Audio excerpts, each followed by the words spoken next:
নাম হইল ভালোবাসার নাম কি? রসুলের ভালোবাসা। কারণ রসুলকে ভালোবাসতে হইলে এইভাবেই বাসতে হবে।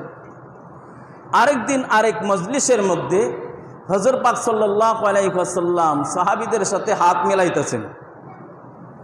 হযরত পাক সাল্লাল্লাহু আলাইহি ওয়াসাল্লাম সাহাবীদের সাথে হাত মেলাইতেছেন।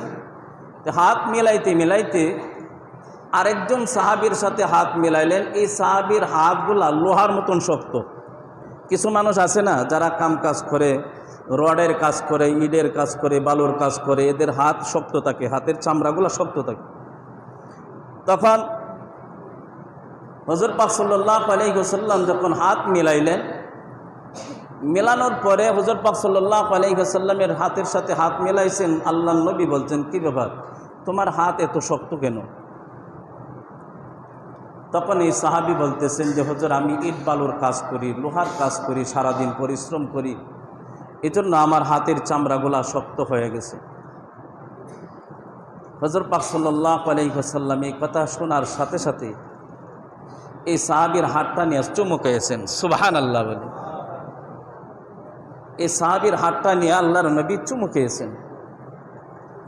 তখন হযরত পাক সাল্লাল্লাহু আলাইহি ওয়াসাল্লাম বললেন, যে সমস্ত মানুষরা পরিশ্রম করে হাত পাও শক্ত করে হালাল টাকা রুজি রোজগার করিয়া সে পরিশ্রম, সারাদিন পরিশ্রম করে তার যে হাতটা শক্ত হয়ে গেছে গা, তার হাতটার মধ্যে চুমা দেওয়ার কাজেই হইল আমার নবী, আমি নবীজি। সুবহানাল্লাহ। তার হাতের মধ্যে চুমা দেওয়া।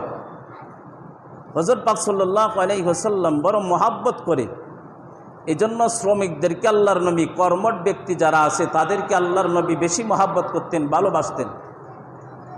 কারণ অকর্মা মানুষদেরকে আল্লাহও পছন্দ করেন নাই, নবীজিও পছন্দ করেন নাই।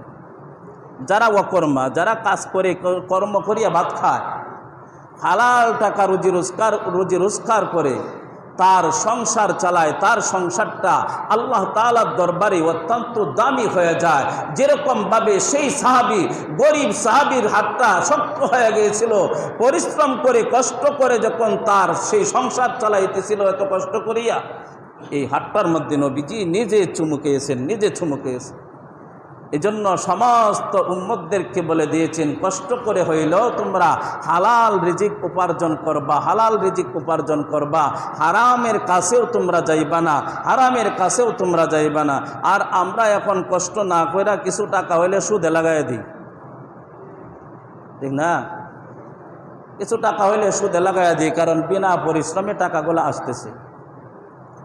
এই সুদ খাওয়ার চাইতে কুত্তা খাওয়া ভালো। কি খাওয়া ভালো? কুত্তা। সুদ খাওয়ার চাইতে কুত্তা খাওয়া অনেক ভালো, কারণ কুত্তা খাওয়াও হারাম। মুসলমানের জন্য কুত্তা খাওয়া হারাম, সুদ খাওয়াও হারাম। কিন্তু সুদ খাওয়ার পরে আল্লাহ তাআলা যে একটা কথা বলেছেন আর কোরআনের আয়াত নাজিল করে যে জানাইয়া দিছেন, কুত্তার গোশত খাইলে শুধু হারাম হইব, শুধু হারাম, এর বাহিরে আর কিছু নাই। তওবা করলে আল্লাহ তাআলা মাফ করে দিতেও পারে। আর সুদ খাইলে তো হারামই। আল্লাহ তাআলা, আল্লাহর নবী একটা কঠিন কথা বলছেন। এই কথা আমি আরো অনেকবার বলেছি। অর্থাৎ কঠিন কথাটা হইল, সে তো হারাম কাজ করলোই, এরপরে তার যে মায় তারে স্তনের দুধ খাওয়াইছে, যে মায় তাকে গর্ভধারণ করেছে 10 মাস 10 দিন, এত কষ্ট করিয়া যে মায় তোমাকে লালন পালন করেছে, সেই মার সাথে জিনা করার কথা আল্লাহর নবী বলেছে। নাউজুবিল্লাহ কইতেন না? যে যারা সুদ খায় সে তার মার সাথে কি করে জিনা করে। এই জন্য আল্লাহর নবী বলছেন যে সুদ খাওয়ার গুনাহ ডাবলের চাইতে আরো ডাবল। এই জন্য আল্লাহর নবী বলেছেন, পরিশ্রম করো, শ্রম দেও, কষ্ট করো, কষ্ট করিয়া তুমি টাকা, হালাল টাকা উপার্জন করো। বাটপারি করিও না, চুরি করিও না, সন্ত্রাসী করিও না, চাঁদাবাজি করিও না, হালাল টাকা উপার্জন করো। কারণ তাকবা কই দিন? দুনিয়াতে কতদিন থাকা যাবে? সর্বোচ্চ না 80 বছরই রইলাম, গড়ে তো 60 বছর হায়াত। গণনায় হিসাব হইল 60 বছর হায়াত হইল দেশে। বেশি দিন তো থাকা যাবে না। আমি যে এই সুদে ঘুষে সন্ত্রাসী মানুষকে ঠগাইয়া সব টাকা হারাম টাকা দিয়ে আমি একটা পাহাড় বানাইলাম, হারাম টাকা দিয়ে আমি ব্যাংক ব্যালেন্স করলাম, ব্যাংকে টাকা দিয়ে আমি ভরে রাখলাম। আমি যখন মারা যাব এই টাকা কি আমার সাথে দিবে? আমার সাথে তো এই টাকা পয়সা দিবে না, আর আমিও নিয়ে যেতে পারবো না। এই টাকাগুলো আমার সাথে দিবেও না, আমি নিতেও পারবো না। কিন্তু আমার আহালরা, আমার ছেলে মেয়েরা, নাতিরা এই টাকা পয়সা বুক করবে, আর মুগরের বাড়ি গায়ে মোগালে আমি। এর চেয়ে বুকামি পৃথিবীতে আর কিছুই হইতে পারে না। কথা বলেন ঠিক না? এসে বুকামি আর কি? আমি সন্ত্রাসী করলাম, আমি চুরি করলাম, আমি ডাকাতি করলাম, আমি জিনা করে টাকা কামাইলাম, আরো কত কিছু করলাম, চাঁদাবাজি করে টাকা পয়সা আমি কামাই রুজি করলাম, সুদ খাইলাম, ঘুষ খাইলাম। আমি তো টাকা নিতে পারবো না, আমার ছেলেরা টাকা বুক করবে, আমার নাতিরা বুক করবে, যেমনি ইচ্ছা তেমনি তারা বিলাসিতা করবে। আর শুধু আমি কবরে যাইয়া মুগরের বাড়ি আমি খাবো, আমি জাহান্নামের আগুন বুক করব, আমি জাহান্নামের মধ্যে পড়বো, আমার কবরের মধ্যে 99টা বিষাক্ত সাপ দিবে। এর চাইতে বোকামি কাজ পৃথিবীর জমিনে আর কিছুই হইতে পারে না। কথা বলেন ঠিক কিনা? এজন্য হুজুর পাক সাল্লাল্লাহু আলাইহি ওয়াসাল্লাম বলেছেন, হালালের বড় দাম, হালালের বড় দাম। কারণ হালাল টাকা উপার্জন করিয়া যখন তুমি কানা খাইবা, সেই কানা খায়া যখন তুমি ইবাদত করবা, সেই ইবাদতগুলো আল্লাহ তাআলার দরবারে কবুল হয়ে যাবে। আর হারাম টাকা খাইয়া সারা রাত্র তাহাজ্জুদ বললেও কোনো কাজে আসবে না। কথা বলেন ঠিক কিনা?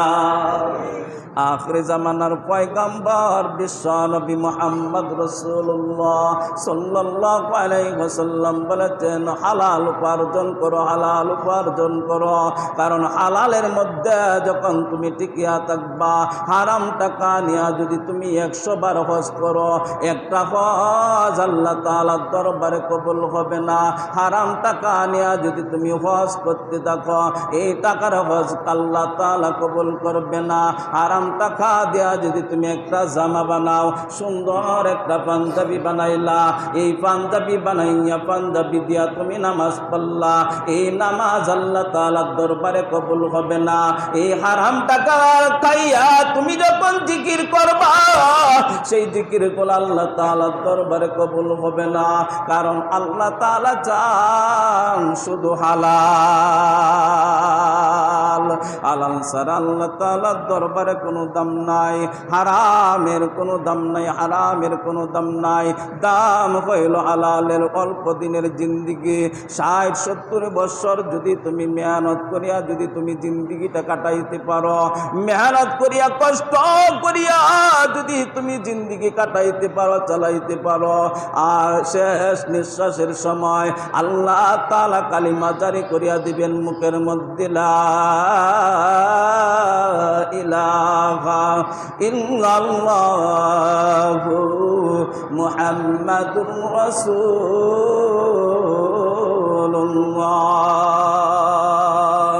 হাসতে হাসতে ওই বান্দা জান্নাতে চলে যাবে, হাসতে হাসতে তার জানটা চলে যাবে, দুনিয়া থেকে চলে যাবে, হাসতে হাসতে ওই ব্যক্তি জান্নাতের মধ্যে চলে যাবে। এই জন্য দেখা যায় অনেক রিক্সাওয়ালা আছে, রিক্সাওয়ালা আছে 5 ওয়াক্ত নামাজ আদায় করে কিন্তু হারাম কাজ করে না, কিস্তি ওঠায় না, কিস্তির দ্বারে কাছেও যায় না। আর অনেক বড় লোক মানুষও আছে, তারা কিস্তি ছাড়া কিছুই বোঝে না। কথা বলেন ঠিক কিনা? কিস্তি ছাড়া বুঝেন। কালি বাড়াইতে চাই দুনিয়া, কালি বাড়াইতে চাই দুনিয়া, কালি বাড়াইতে চাই, কিন্তু দুনিয়া চারিয়া যে যাইতে হবে আমার কোনো খেয়াল নাই। এই জন্য আখির জামানার পয়গম্বর বিশ্ব নবী মুহাম্মদ রাসূলুল্লাহ সাল্লাল্লাহু আলাইহি ওয়াসাল্লাম বলেছেন, রিজিক যদি তোমার হালাল হয় জবানটা পবিত্র হয়ে যাবে, রিজিক হালাল হইলে জবান পবিত্র হয়ে যাইবে। এই জবান দিয়া গালি বাহির হবে না, এই জবান দিয়া মানুষের কথা বাহির হবে না, এই জবান দিয়া মানুষকে কুবুদ্ধি কখনো তুমি দিতে পারবা না, কারণ তোমার জবান বড় দাম, তোমার জবান বড় দামি। এই জবান দিয়া কখনো গুনার কাজ করতে পারে না।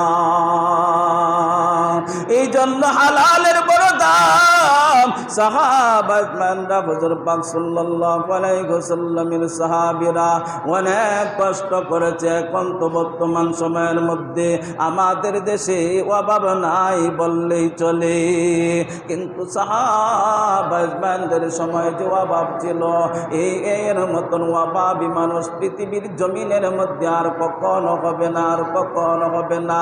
এত অভাব থাকা সত্ত্বেও এই সমস্ত সাহাবীরা হারামের দ্বারে কাছেও যান নাই। আমাদের সকলকে আজকের আলোচনা বুঝে শুনে আমল করার তৌফিক দান করুক। আমরা সকলেই বলি আমিন। ওয়া আখিরু দাওয়ানা আলহামদুলিল্লাহি রাব্বিল আলামিন। আমরা আরেকটা ঘোষণা শুনি যে ডিসেম্বর মাসে মসজিদের কাজ ধরা হবে।